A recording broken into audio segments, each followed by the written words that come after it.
할렐루야.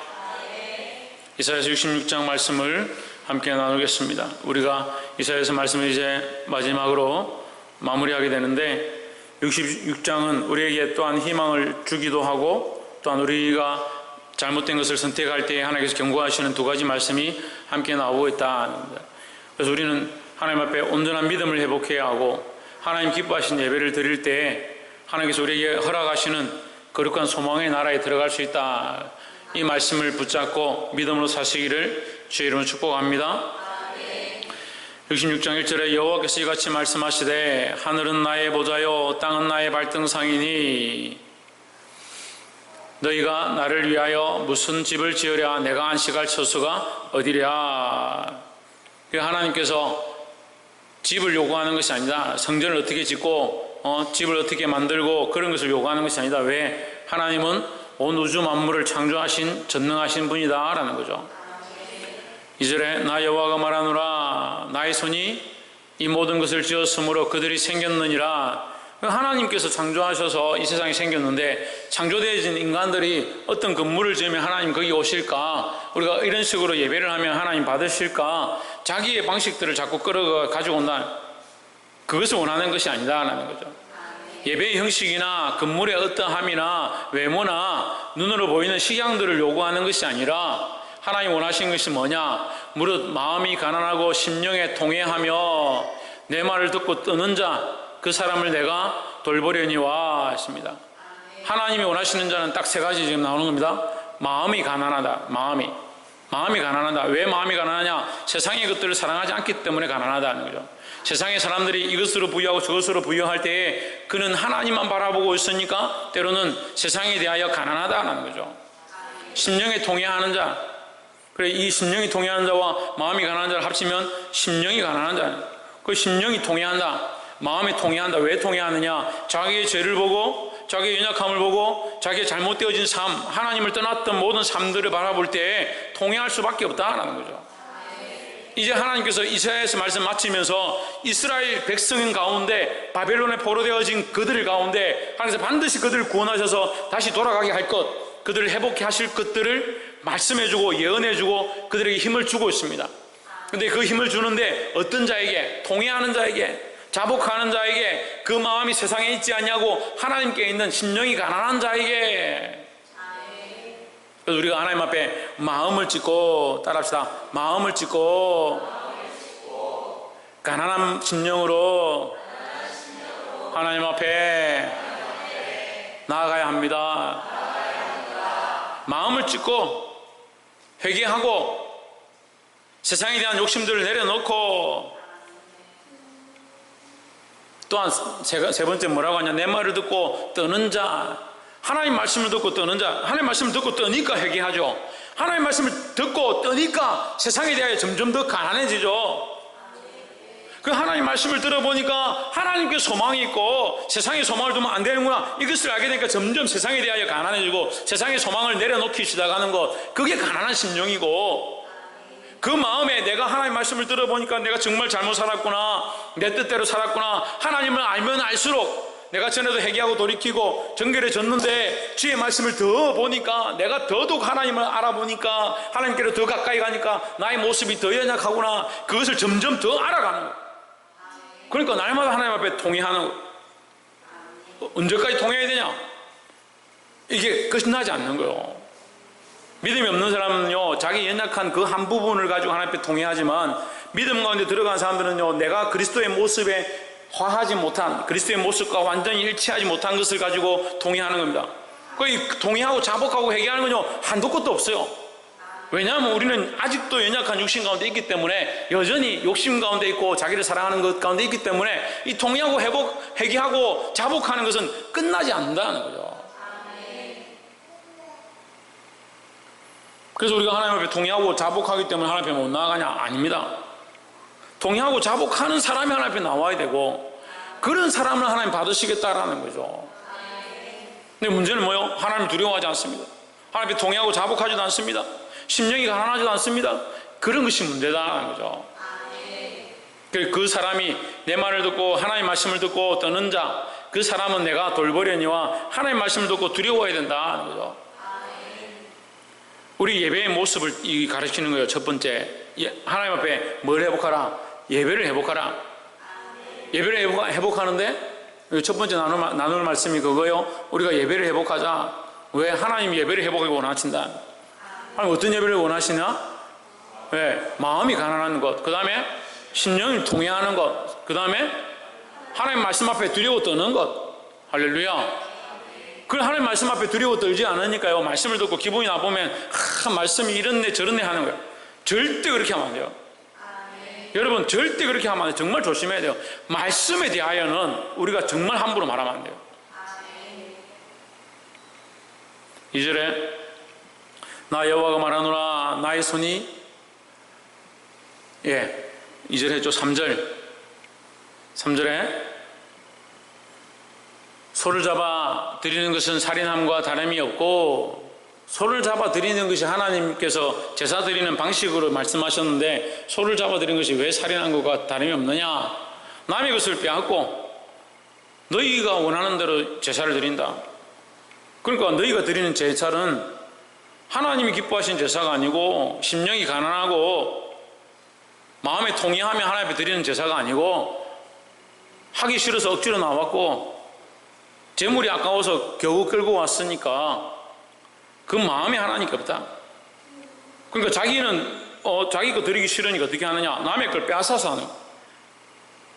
그래서 소를 잡아 드리는 것은 살인함과 같고, 그 집에는 그 소가 뭐요?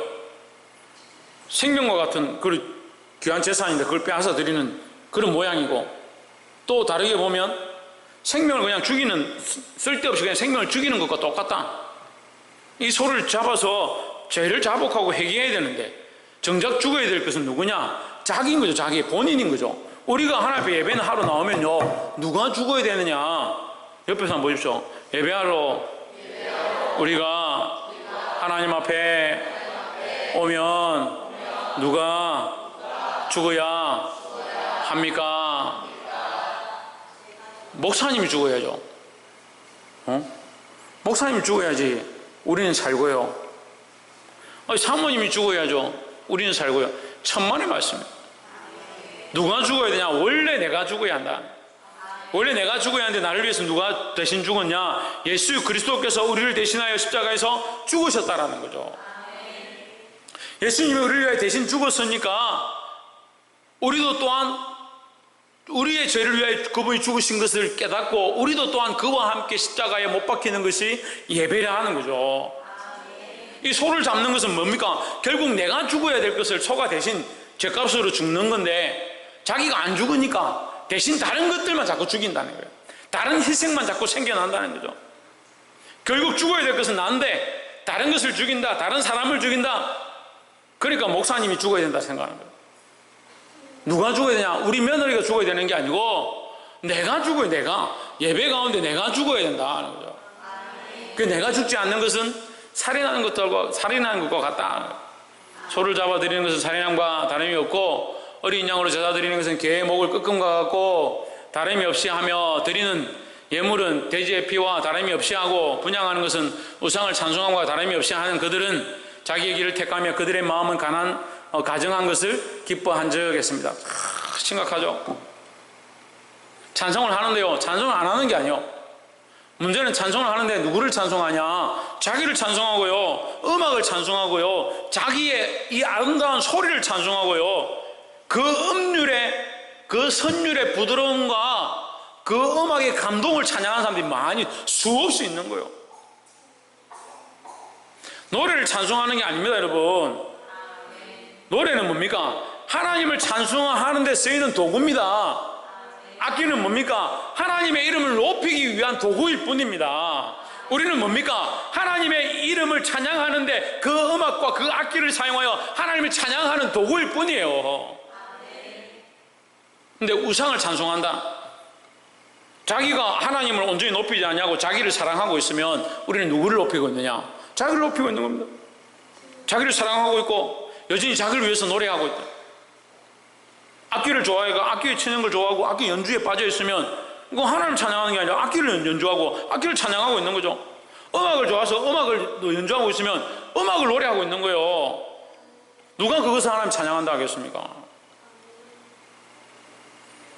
그러니까 많은 예배 가운데 하나님이 상실되어진, 많은 찬송 가운데 하나님을 경외하는 것이 상실되어진, 많은 기도 가운데 하나님이 상실되어진 기도를 한다는 거예요.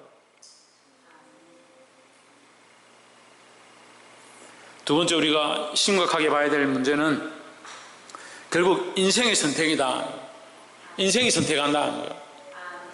하나님 원하시는 예배는 이런데 누가 선택을 하는, 잘못하느냐? 인생이 선택을 하는, 인간이 선택하는 겁니다. 지훈아, 누가 선택한다고? 그래. 누가 인간이고? 우리가 인간이지 않나요? 우리가 결국 선택하는 거요. 그들은, 밑에 줄 보시죠. 그들은 자기의 길을 택하며 그들의 마음은 가정한 것을 기뻐한 적. 누가 택했느냐? 그들이 기뻐했다. 그들이 선택했다는 거예요. 이게 두려운 말씀이에요. 결국 누가 죄의 길로, 누가 죽음의 길로, 누가 망하는 길로 선택하느냐? 인생이 그렇게 한다. 인생이. 4절에 나는 나 또한 유혹을 그들에게 택하여 주며 했습니다. 너희가 택하였으니까 내가 그들에게 주겠다라는 거죠. 죄의 길을 선택했으니까 죄의 길로 가도록 내가 내버려 두겠다라는 거예요. 근데 이것을 보고 사람들이 착각하는 겁니다. 하나님 우리를 유혹하게 내버려 두시고 우리에게 악한 것들 주셔서 우리가 잘못된 길로 선택하게 하시는구나. 천만의 말씀. 우리가 그걸 선택한 거예요. 우리가 죽어야 될 것을, 다른 것을 죽이면서 다른 것을 희생시키면서 자기를 높이는 데 혈안이 되어 있는 거예요. 여러분, 이 시각들을 바꿔야 됩니다. 예배 가운데 하나님보다 높은 거요, 철저하게 내려가야 돼요. 철저하게. 하나님보다 사랑하는 거요, 철저하게 내려가야 돼요. 자기를 사랑하는 거, 자기 자존심 사랑하는 거, 그 자존심이 왜 그래 안 내려가요?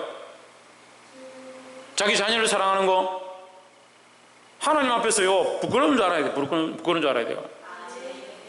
하나님을 선택할래, 자녀를 선택할래? 그럼 당연히 하나님 선택한다 하죠. 그런데 마음은 순식간에 순간순간 시도 때도 없이 자식을 선택하는 거예요. 하나님 사랑할래? 니를 사랑할래? 저는 별로 안 사랑하고 하나님 사랑합니다 하면서 순간순간 수없는 시간들을 자기를 위해 사는 거예요. 누가 선택하느냐? 본인이 선택하는, 본인이.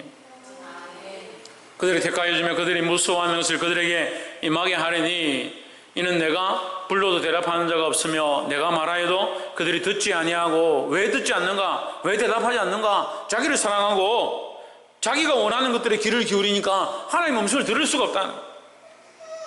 여러분 해보세요. 자기가 사랑하는 게 있고요, 하나님보다 더 좋아하는 게 있으면요, 절대 하나님 음성을 들을 수 없어요. 하나님이 팔이 짧아서 구원치 못함이 아닙니다. 하나님이 입술이 없어서 우리에게 말씀하지 못하는 게 아닙니다. 우리가 눈이 가려워지고 우리가 귀가 닫혀지고 우리가 사랑하는 것들에 인생을 줘버린, 그것을 선택해버린, 그것 때문에 들을 수가 없다는 거예요. 그들이 듣지 않고 오직 나의 목전에서 악을 행하며 내가 기뻐하지 않는 것을 택하였습니다. 뭐 했습니다? 택하였습니다. 누가 선택했냐? 우리가 선택했다는 거죠. 하나님 뭘 원하신다? 하나님 뭘 원하신다? 가난한 심령과, 가난한 마음과 동의하는 심령을 원하신다. 하나님 말씀에 두려워 떠는 것을 원하신다는 거죠. 여러분, 이 말씀 가운데 여러분 잘 선택하시길 바랍니다. 날마다 하나님 앞에, 하나님 말씀 앞에, 예수 그리스도의 십자가 앞에 내가 정말 사랑하는 것이 무엇인가? 내가 주님보다 더 사랑하는 것이 무엇인가? 이것을 내려놓고 날마다 훈련해야 되는 거예요. 세 번째로 7절에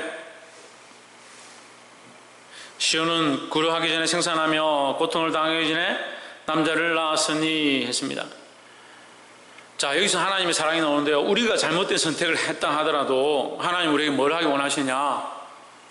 이게 출산을 하기 원하신다, 출산을 하기를 원하신다라는 것을 여기 말하고 있는데, 66장 7절에 시온은 진통을 하기 전에 해산하며 고통을 당하기 전에 남아를 낳았으니, 이거 어디서 본 것 같죠? 어디서 봤어요? 모세가 출생할 때, 출애굽기 1장에 보면 모세가 출생할 때 히브리인들의 집에 가서 히브리인들의 아들이 나오면 바로가 죽여라 해요.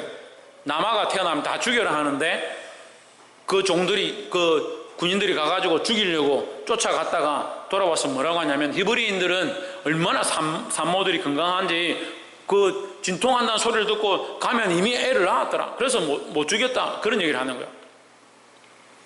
지금 그 얘기를 하는 거죠. 시온은 진통을 하기 전에 해산하며 고통을 당하기 전에 남아를 낳았으니 이렇게 고통도 얼마 하지 않고 자식을 숭숭 낳고 특별히 남자를 숭숭 낳는 이 모양을 하나님께서 출산의 축복이다. 출산의 축복이다. 영적으로 생명을 낳는 것의 축복이다. 이것을 구약적인 관점으로 크게 얘기하면 뭡니까? 큰 나라를 만드는 것, 큰 민족이 되어주고 번성하는데 하나님이 주신 축복이다라는 거죠. 그리고 히브리 민족 가운데 이 시온은 예루살렘 성을 얘기하는 겁니다. 그리고 시온 성, 하나님 앞에 예배드리는 시온은 다윗이라는 뜻이에요. 다윗의 성. 그것은 어떻게 되느냐? 아이를 잘 낳고 그 남아를 잘 낳고 그 나라가 번성하여지고 풍성한 곳이 될 것이다. 그렇게 축복하는 거예요. 8절에 이러한 일을 들은 자가 누구이며 이런 얘기를 들은 자가 어디 있느냐? 그러니까 이런 소식이 세상에 어디 있느냐 이 말이에요. 이런 소식이 시온 외에 히브리 민족 외에 어디 있느냐? 이러한 일을 본 자가 누구이냐? 나라가 어찌 하루에 생기겠으며 민족이 어찌 한순간에 나타나겠느냐? 그러나 시온은 진통하는 즉시 그 아들을 순산하였도다. 그래서 시온이 지금 상황이 어떠냐면 포로되어서 완전히 망한 상태죠. 근데 하나님께서 순식간에 일으키는 거예요. 이 나라를 순식간에 일으키는 거예요. 이런 소식을 들은 데가 어디 있느냐? 어떻게 이것이 하루아침에 되겠느냐? 하지만 시온은 그렇게 될 것이다 라는 거죠. 누구의 은혜로? 하나님의 은혜로. 하나님의 은혜로. 그러니까 우리는 우리의 힘으로 안 되는 거예요. 우리의 방법으로 안 되는 겁니다. 우리는 죽을 수밖에 없지만 하나님의 은혜로 가능하다는 거죠.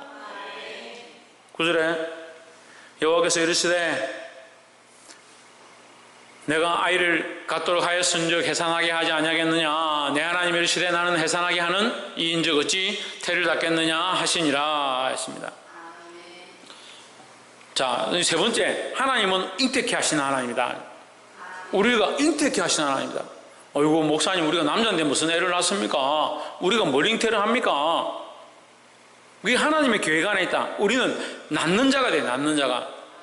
뭘 낳느냐? 생명을 낳는 자가 되어야 한다. 세상에 죽어가는 자들, 하나님 알지 못하는 자들을, 그들을 우리가 해산하는 고통을 가지고 그들을 위해 기도하고 복음을 전하고 살리고 낳고 하나님 알게 하는 데 쓰임받아야 한다는 겁니다. 이것을 누가 하겠느냐? 하나님의 백성들이 한다. 하나님의 백성들이. 이런 소식이 어디 있느냐? 하나님은 하시게 할 수 있다. 세상에 이런 소식이 없지만 그리스도 안에 이것이 있다라는 거죠. 여호와께서 이르시되 내가 아이를 갖도록 하였은즉 하나님께서 하시게 하겠다. 하나님께서 아이를 낳게 하겠다. 그러니까 우리가 영적으로 수많은 영혼들을 낳아야 하고 날마다 힘써서 생명을 낳고자 애써야 한다는 거죠. 아이를 갖도록 하였은즉 해산하게 하지 아니하겠느냐? 내 하나님이 이르시되 나는 해산하게 하게 하는 이인즉 어찌 태를 닫겠느냐? 그래서 어떻게 한다고요? 예? 나와서 어떻게 한다고요? 사모님 어떻게 한다고요? 신영인 집사님 어떻게 한다고요? 김태현 집사님 어떻게 한다고요? 천정민 집사님 어떻게 한다고요? 최원영 어떻게 한다고요? 아무도 모르네. 박선희 어떻게 한다고요? 박이사 나와서 어떻게 한다고요? 그래 하나님께 돌아오는 게 낫는 건데 나와서 어떻게 한다고요? 뭘 이루게 한다? 그래 나라를 이루게 한다고요. 그래 하나님께서 나라를 이루게 하기 원하신다는 거예요. 그래서 교회를 뭐라고 합니까? 교회를 하나님 나라로 하는 거예요. 그래서 우리는 지금도 낳기 위하여, 한 생명을 낳기 위하여, 한 생명을 잉태하기 위하여 몸부림치고 기도해야 된다는 겁니다. 그걸 누가 하게 하시냐? 누가 하게 하시냐? 하나님이 하게 하셔야 되는 거예요. 우리가 아무리 한다고 우리의 방법으로 안 되는 거예요. 우리가 한 사람 그 사람 낳아야지, 이 사람 살려야지 안 됩니다. 하나님께서 도우시고 하나님께서 역사하시고 그래서 생명이 나고 살아나고 구원받고 하나님 앞에 돌아오고 교회를 이루는 데는 하나님의 개입이 있어야 된다. 하나님의 개입이. 하나님이 간섭이 없이는 안 된다라는 거예요. 그게 하나님의 원리예요. 근데 자꾸 우리가 노력하면, 우리가 이만큼 하면, 우리가 이만큼 했으면 되겠지. 그러니까 열심히 하고 봉사하고 저도 많이 그런 것들 겪었어요. 아이들에게 간쓸게 다 빼주니까 나중에 심장도 달라는. 다 해줘도요 고마운 줄 모르고. 지금까지 제가 가르친 사람들이 리스트로 뽑으라면 정말 목숨 걸고 목사님 위해서 죽겠다고 한 사람들 지금 리스트로 뽑아도 한참 있어요. 다 어디 갔는지 몰라요. 다 어디 갔는지. 근데 우리 방법은 안 되는 거예요. 우리 방법을 하는 게 아니라 하나님께서 허락하시면, 이거 하나님 방법으로 될 줄 믿습니다. 그리고 그 나라에 대해서 다시 하나님께서 우리에게 가르쳐 주시는데요, 그 나라는 우리의 눈에 있는 것이 아니고, 우리의 눈에 있는 것이 아니다. 22절에 나 여호와가 말하노라. 내가 지을 새하늘과 새 땅이 내 앞에 항상 있는 것 같이.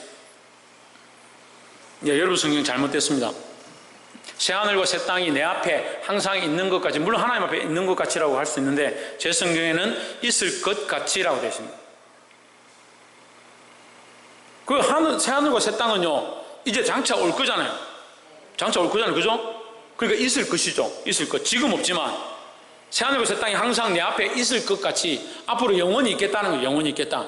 그 하나님 관점에서 항상 있는 것이 될 수도 있겠지만 어쨌든 하나님 나라가 앞으로 영원히 있을 것 같이 너희 자손과 너희 이름이 항상 있으리라 여호와의 말이니라 했습니다. 할렐루야. 하나님 나라가 반드시 임한다. 그러면 우리가 해산하고 잉태의 고통을 해산의 고통과 잉태의 고통을 가지고 영혼을 살리고 그 생명을 낳는데 우리가 애를 썼다면 지금 이 땅에서 교회로 나타나지 않고 지금 우리 앞에 와서 충성되고 봉사하고 하나님 앞에 헌신하지 하는 것이 눈에 보이지 않는다 하더라도 새하늘과 새 땅이 하나님 앞에 항상 있을 것 같이, 항상 있는 것 같이 언젠간 그들이 하나님 나라에서 만나게 될 것이다 라는 거죠. 그러니까 하나님 나라에서 우리가 지금 뿌렸던, 우리가 추수했던, 우리가 생명들을 낳았던 그 열매를 우리가 거두게 된다. 그 나라에서 우리가 보게 된다는. 천국 가서 만나겠죠. 내가 어렸을 때 주일학교 아이들 가르쳤던 거, 여름성경학교 하면서 저는 중학교 1학년 때부터 여름성경학교 보조교사 했는데 유치부 아이들 얼굴도 다 기억이 안 나요. 그때는 중학교 1학년 때 뭘 안다고 쫓아가서 성경학교 보조교사를 했는지 모르겠는데 유치부 보조교사를 처음 했어요. 6년 동안 보조교사예요. 6년 동안. 대학 가자마자 대학교 1학년 때 중학교 선생님 교사하고 수많은 아이들 가르쳐. 집에 찾아가고 신방하고 전화기, 지금은 뭐 핸드폰 번호 딱 누르면 전화 가지만 그때는 이렇게 또로록 돌리면 또로록 돌아오면 그 전화기로 전화해가지고 그때 저는 그게 좀 좋더라고요. 어른들은 남의 집에 이렇게 가기 힘든데 중학교 1학년이니까 키도 그때 작았어요. 그러니까 집에 신방하러 가도요 누구 데리러 가도 무슨 동네 친구들 아니까 초등학생들 뭐 그냥 데리고 오는 거예요. 여름 성경학교만 100명씩 모여요. 100명씩. 그때 아이들 지금 다 기억도 못 합니다. 어떤 일을 했는지 저도 다 기억이 안 납니다. 근데 어디 가면 볼 수 있냐? 그 새하늘과 새 땅이 내 앞에, 하나님 앞에 항상 있으니까 우리가 거기 가면 보게 될 것이다 라는 거죠. 이것은 뭡니까? 우리에게 하나님이 주시는 영원한 약속이다 라는 겁니다. 그래서 이것을 세 번째, 장래의 소망이다.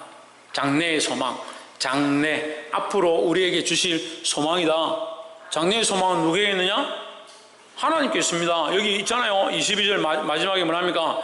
여호와의 말이니라 하십니다. 그 하나님 말씀하셨으니까 하나님께서 이루시고 하나님께서 그 약속을 우리에게 보여주실 것이다. 그러니까 우리가 그 장래의 소망을 누구에게 두냐? 하나님께 두는 겁니다.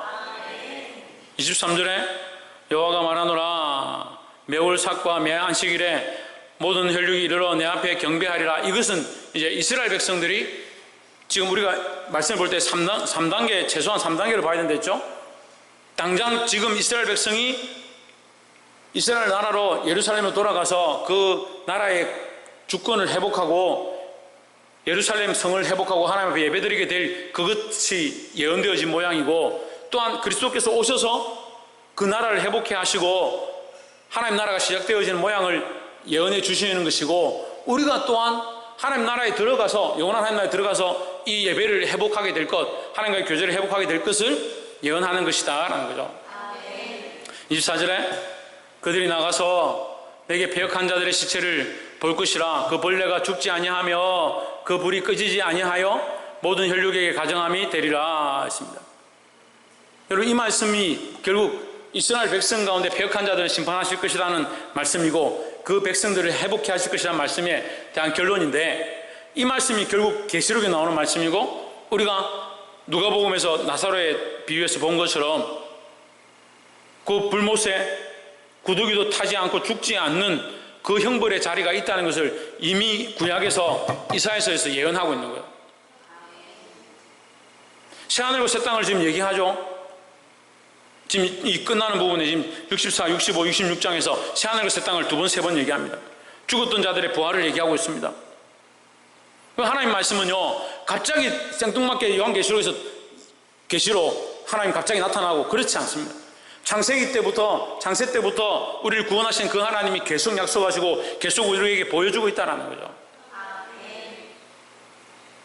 그 벌레가 죽지 아니하며 그 불이 꺼지지 아니하여. 그러니까 하나님의 심판이 반드시 있을 것이다. 우리는 이 심판에 대한 소망을 가지는 게 아니고 구원에 대한 소망, 하나님께서 우리에게 새하늘과 새 땅을 주실 그 영원한 소망에 대한 것을 바라보아야 한다라는 겁니다. 말씀을 읽겠습니다. 오늘 우리 4가지를 얘기했습니다. 하나님 기뻐하신 예배의 회복이 우리에게 필요합니다. 사람이 기뻐하는 것이 아니라 하나님 기뻐하는 예배. 하나님 기뻐하신 예배는 어떻다? 마음이 가난하고 심령이 상하고 하나님 말씀에 두려워 떨어야 한다. 할렐루야. 그렇게 하려면 예? 자기가 사랑하는 것들 내려놔야 된다. 그게 우상숭배요. 우상숭배하는 자들은 결국 예배에 자기를 죽여야 하는데, 자기를 죽이지 않고 뭘 죽이냐? 소를 죽이고 다른 것들을 자꾸 죽이는 겁니다. 여러분, 이 말씀을 듣는 여러분 복이 있는 겁니다. 이 말씀을 여러분 이해가 되어지고 이 말씀이 깨달아진다면요, 정말 복이 있는 거예요. 두려워서 하나님 앞에, 이 말씀 앞에 두려워 떨고, 내가 우상 삼은 것, 그 우상 삼은 걸 죽여야 하지, 내가 죽어야 되지. 할렐루야. 2번째는요, 결국 누가 선택한다? 인간이 선택한다. 인간이. 그게 누가 선택하냐? 우리가 그리스도를 선택해야 하고 우리가 하나님을 선택해야 된다는 거예요. 이게 바른 선택이 우리에게 필요하다는 거예요. 하나님께서 우리에게 복 주기를 원하고 우리를 부흥하게 하기 원하고 하나님께서 우리에게 번성케 하기 원하시는 게 하나님의 마음인데, 결국 인간이 잘못된 걸 선택해버리면 하나님께서 우리를 억지로 그렇게 할 수 없다는 거죠. 그래서 바른 선택을 해야 된다는 겁니다. 3번째는 회복해 하시는 하나님이다. 3번째 뭡니까? 장래의 소망은 4번째고요. 3번째 회복해 하시는 하나님이다. 하나님 어떻게 회복해 하시냐? 네, 제가 3번째 얘기를 안 했나 보네. 네. 그래, 잉태케 하시는 하나님. 그래, 잉태케 하시는 하나님은 회복해 하시는 하나님이다. 이스라엘 나라가 완전히 망했었는데, 소망이 없었는데 어떻게 하시냐? 다시 그에게 순산하게 하시고 남아를 낳게 하시는 축복을 주신다라는 거죠. 그리고 이것은 우리에게 장래의 소망으로 연결되어지지만, 지금 이 땅에서 우리가 뭘 해야 될지를 가르치는 겁니다. 우리 이 땅에서 뭘 해야 되느냐? 잉태하는 이 소망을 가져야 된다. 자식을 낳고요, 영혼을 낳고요, 생명을 낳는 소망들을 가져야 된다는 거예요. 그것을 하나님께서 하시게 할 때, 하나님께서 우리를 인도하실 때, 그것이 지금 우리 눈에 보이지 않는다 하더라도 반드시 장래의 소망으로 하나님 나라에서 나타나게 되어 있다라는 겁니다. 그래서 이 하나님 나라 새하늘과 새 땅 그것을 바라보고 믿음으로 사시고 승리할 수 있는 변함없는 주의 말씀 앞에서 승리하시는 저와 여러분 되시기를 주의 이름으로 축복합니다. 기도하겠습니다.